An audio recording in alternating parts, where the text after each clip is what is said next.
Hi friends, welcome to unique சமையல். இன்றைக்கி நம்ம என்ன டிஷ் பார்க்க போகிறோன்னா, வீட்டில் இருக்கக்கூடிய சிம்பிளான பொருளை வச்சு ஒரு சூப்பரான பர்ஃபி தான் பார்க்க போகிறோம். வாங்க இப்போ இது எப்படி செய்கிறதுன்னு பார்க்கலாம். இதுக்கு 1 கப் மைதா, 3/4 கப் சர்க்கரை, 1/2 கப் நெய் எடுத்துக்கலாம்.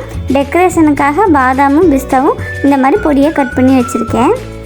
இப்போ நம்ம எடுத்து வச்சுருக்க சர்க்கரையை ஒரு மிக்ஸி ஜாரில் போட்டு கூட ஒரு 2 ஏலக்காய் போட்டு நல்லா பவுடர் பண்ணி எடுத்துக்கலாம்.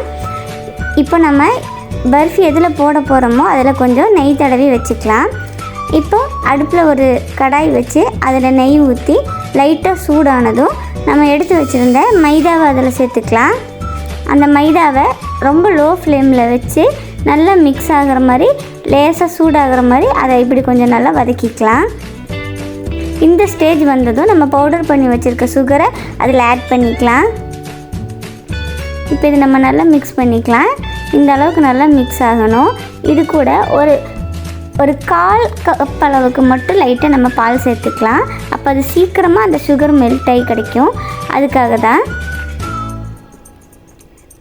இப்போ லோ ஃப்ளேம்லேயே வச்சு நம்ம நல்லா மிக்ஸ் பண்ணி கட்டி தட்டாத மாதிரி இந்த மாதிரி நல்லா நம்ம மிக்ஸ் பண்ணிகிட்டே இருக்கும்போது அந்த மாவு நல்லா வெந்து வந்துடும். இப்போ பாருங்கள், மாவு நல்லா வெந்து வந்துடுச்சு. நம்ம சேர்த்த நெய் தனியாக பிரிஞ்சு வருது. இந்த ஸ்டேஜ் தான் கரெக்டான ஸ்டேஜு.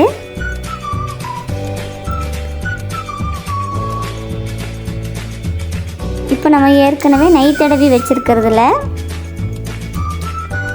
நம்ம கட் பண்ணி வச்சுருந்த பாதாமியும் பிஸ்தாவையும் இது மேலே டெக்கரேஷனுக்காக போட்டுக்கலாம்.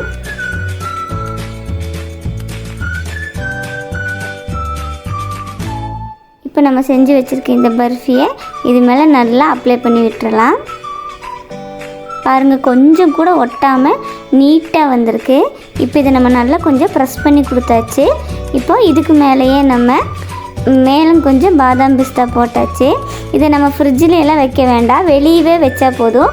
ஒரு சூடு கொஞ்சம் ஆறுனதும் இப்போ இதை நம்ம ஒரு தட்டில் மாற்றிக்கலாம்.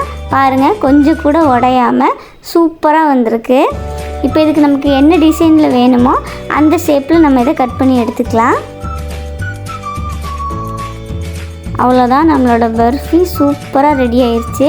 சிம்பிளாக நம்ம எல்லார் வீட்லேயும் இருக்கக்கூடிய பொருள் தான். வாயில் வச்சதும் கரையும். இது அந்த அளவுக்கு டேஸ்ட்டாக இருக்கும். நீங்களும் உங்கள் வீட்டில் ட்ரை பண்ணி பாருங்கள். உங்கள் வீட்டில் இருக்கிற குழந்தைங்க எல்லாருக்கும் இது ரொம்ப பிடிக்கும். பாருங்கள், லேசாக நம்ம பிச்சாலே அப்படி சாஃப்டாக இருக்குது.